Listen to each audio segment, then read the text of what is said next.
Sit, Jimmy. I know you want to sit. I mean, what the heck?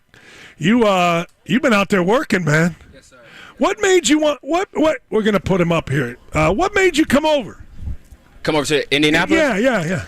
Man, I got the opportunity to come over, and what it came down to, I had some teams, kind of talk to me. Yeah. I had a chance to stay with the Raiders, stuff like that, but Gus and Malo were a big factor in me coming over.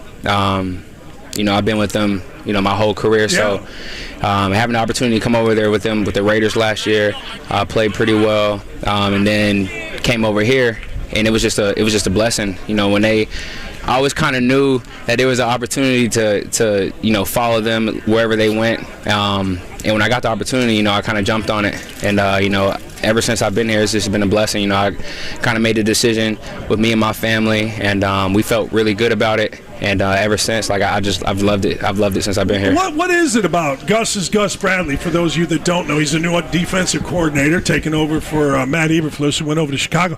What is it about him? Man, he's just a different type of guy. A lot of people that's been around him know what I mean when it comes to just his positivity about each and everything. He's become like a father figure in most eyes. He tries to not only teach you about the game, but teach you about life, teach you about how to be a better person. He always has, I just call him the famous Gus words or something like that. But famous Gus words, right? He just has words of wisdom. Yeah, for sure. Because he always comes into the defensive meeting room, and he has something for us. And you take it to heart, honestly, because it teaches you something not only about football, but it teaches you about just life in general. And there obviously there's a level of trust that you believe he has your best interests in his heart, in his mind, right? I mean, that's got to be there for a player and a coach. For sure. It's been a great time since I've been with him and Malo, and they've taught me a lot, and I'm still learning. I'm learning from guys like Steph. I'm learning from Kenny. I know I've had the chance to learn from Casey Hayward and Derwin James and Adrian Phillips and those type of guys. So I still just see myself progressing as a player, a player. So and a person just taking it one day at a time and just trying to better my craft every single day. Learning from Derwin, you could learn finances from Derwin. I mean, baby. Congrats to my guy. Man. Great person. Everybody told me, safeties, they're undervalued. Then I'm like, whoa. Right. Whoa, wait a second, right? Good for him. Definitely changed. How did you know him? Played with him? Yeah, we played. We came in with each other at the Chargers, and great person. Amazing football player. It's just been, he's just real cool guy, you know what I'm saying? It's just like, those type of guys, you don't come around often, and no ego, no anything. It was just, we all had a chance to learn from each other, and we had a pretty good group then, and we have a great group right now. I've loved being with the Indianapolis Colts, and ever since I've gotten here, it's been nothing but love. And we have a great group of guys in the locker room. When you see a guy like Stefan Gilmore come in, and his history, right? Player of the year, defensive player of the year. What immediately stands out to you about him? Man, just his leadership, like he just leads by example. Before I was in the league and I was watching him, you know what I'm saying, he was one of my favorite corners in the league, and when he signed over here, I just had a big smile on my face. I hit him up on Instagram, and it's been a great opportunity to just learn from him and work alongside with him. And he just has a different type of mindset, and we try to take that mindset to practice every day. I want to go back. Playing football in Las Vegas, living in Las Vegas, right? I mean, you went through a lot last year, right? Yeah, you got definitely. Gruden, he's there, he's not there, there's emails, all of a sudden. But you come in here and you whoop up on the Colts and cause a lot of these people right here, he didn't play. He didn't. But how is it playing? I had a conversation. Mike Tirico's a good friend, and him and Gruden worked together on Monday Night Football, and he said that John was always concerned about, when the Colts are going to play in Vegas, man, all these fans are going because it's Vegas, right? Mm-hmm. Was there a true home field advantage in Vegas, and how was it playing there? I got the opportunity coming over to Vegas. I was with the Chargers, and then I think like Game 5 I came over to Vegas, and it was just an energy shift. You know what I'm saying? Like I found myself just being in a better place mentally and Is it hard playing in Vegas with all the distractions? No, not really. Honestly, like the distractions are everywhere. If you want to keep it real, distractions are here. Distractions are in California. So it's really just how you go about it. And don't get me wrong, we had some things going on last year, but we had a great team last year. Speaking as far as Vegas, and you know, I loved every one of those guys in the locker room, and you know, we had a lot of people from the Chargers that were over there, so I knew coming over there it was a lot of familiarity with those guys and with the system and with some of the coaches. So I won't say it was as a lot of distraction. Of course, there's distractions there. You know, it's Vegas, it's the Strip, you got everything like that. But it's honestly just how you go about it. Yeah, I mean, be a pro. Right. Yeah, I mean, you seem like that exact kind of guy. I mean, let me ask you this: you see all these fans here. Matt Eberflus was the defensive coordinator. He's gone to the Bears. For people that don't know, what's a Gus Bradley defense to you? What style are we going to see? Man, fast, physical, ball out. You know, we want the ball. That's what we focus on. That's what we harp on. But we're gonna play with vision. We're gonna be fast to the ball at all times. You know, we just going for that ball. You know, we got a intelligent recklessness. That's a great way to. That's a great phrase, right? My DB coach in college, Coach Gray, used to tell us that you just got to play reckless, but you got to play intelligent too. So I've always kind of carried that with me. But it's a very aggressive style. Right. Yeah. For sure, aggressive style. But that's what we like, and that's what we kind of just hang our hat on. You know what I'm saying? Like we're gonna go far, I feel like, and you know, as long as we stay together, as long as we just keep molding how we're molding together. New defense for a lot of people. So you know what I'm saying? I kind of any questions that needs to be answered, I try to help as many guys as I can. You know what I'm saying? But we're all learning. We're all trying to mold together and just form a great group, and I think we will. When a guy comes over from Oakland as a defense, or Las Vegas as a defensive coordinator, and he becomes a defensive coordinator of the Colts, does he bring the same verbiage? Does he bring the same language, the same calls? Is it all the same as what it was? Seems to me you got to change some stuff up. Yeah, you got to change a little bit of things up, but you know, our defense is our defense, and we kind of go about it, you know, how we go about it, and you know, it's just all of us just learning those terms, learning those words, because it's different for everybody. I'm sure, you know, the Colts had different sayings and you know, different verbiage last year, and so, you know, it's just a credit to our guys now just buying in and just trying to you know, better themselves every single day to ultimately help the team. So Facyson, I'm sorry, I didn't mean to. You're fine.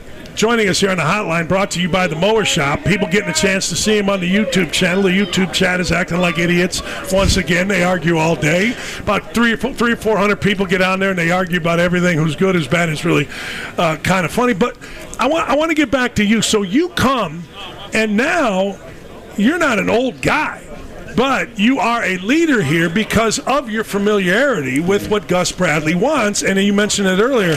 So how much fun is that for you from going, you know, you joined a team 5 games in, and all of a sudden here you are, guys are asking you. Man, it's fun. You know, I've always been kind of the guy lead by example. You know, like I said, when I was with the Chargers, I had a chance to learn from some of the greats, and you know, Casey Hayward. You know, that was a guy when I first got to the Chargers that I just looked up to. You know what I'm saying? That's like my brother. We talk all the time, and you know, I just tried to learn from him. You know, his mindset about the game, his mindset about everything, and you know, I tried to, you know, just carry that year by year. And now that I've been, you know, in this opportunity just to be a leader, you know, it's my time to like step up and be more of a verbal leader.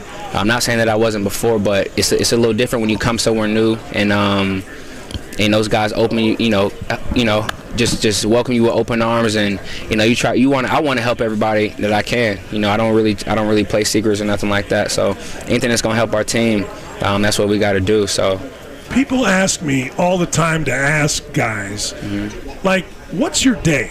Like, what time you wake up, you get here? What's a training camp day for you? Man, like, what time do you get wherever you got to get to? I probably get to the facility around like 8ish. Is that here or is that in 56th Street? Like that's here. That's here. Yeah. That's just camp days. Okay. Our schedule. Everyone's schedule varies just based off of what time they begin, what time they end, stuff like that. But I try to give myself ample time to go in and do treatment or whatever, do whatever I need to do to get my mind right. So you're here around 8. Yeah, something like that.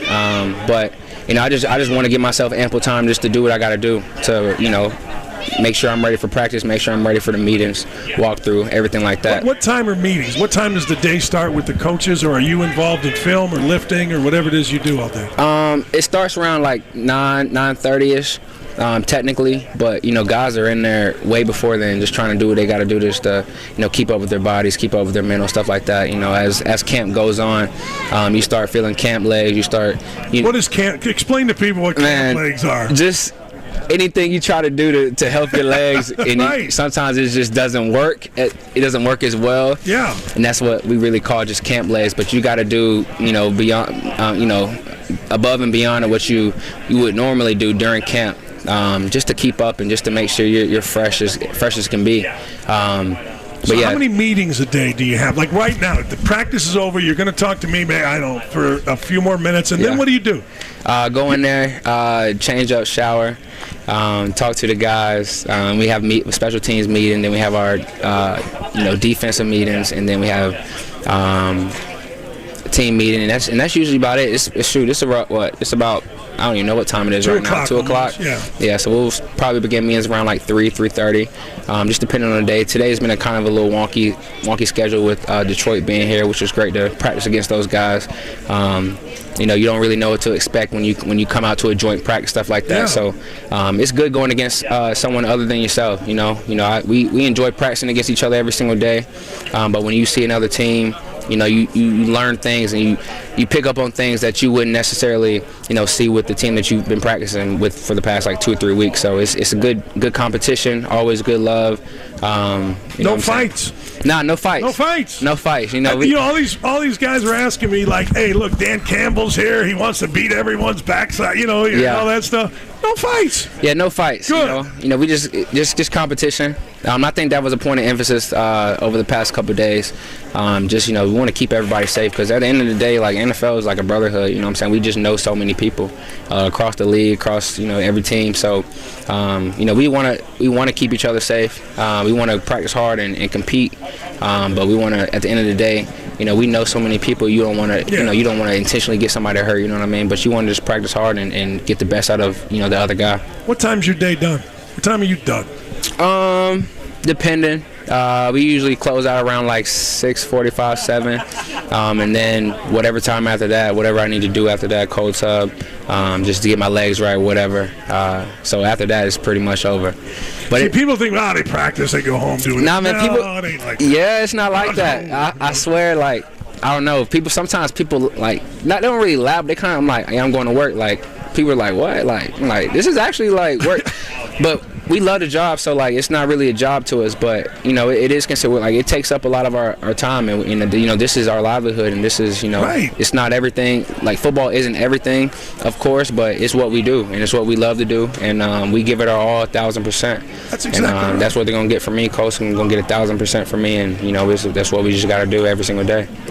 Yeah, I get a kick out of people saying, basketball players, they just practice. Yeah, man, they don't know. It's a lot more. It's a lot more mental. It's a lot more physical. Of course, they know it's physical, but it's a lot more mental. It gets tough sometimes, but you gotta just have grit and kind of just get through those days because it don't rain forever. That sun got to come out, and at the end of the day, you just look up to God and you just want to thank Him. And I do my best to just stay in my Bible and everything like that, just to keep me going. So at the end of the day, I play for an audience of one. I play for, I love the Coast Nation. I love the fans, everything. But in the true meaning of it, like I think of it like I just play for an audience of one. I try to just tune everything out. And that ain't easy to do, man. It's not. Yeah. Because you want to feel the pressure. You want to feel the energy, stuff like that. Yeah. But you gotta do what you gotta do just to kind of zone yourself and just lock in. So that's why you're successful. Yes, sir. Appreciate you. And I appreciate you. Thanks for coming on. I really do. Good luck to you. Thank you. Yeah, man, that's great. That's a Brendan Facyson.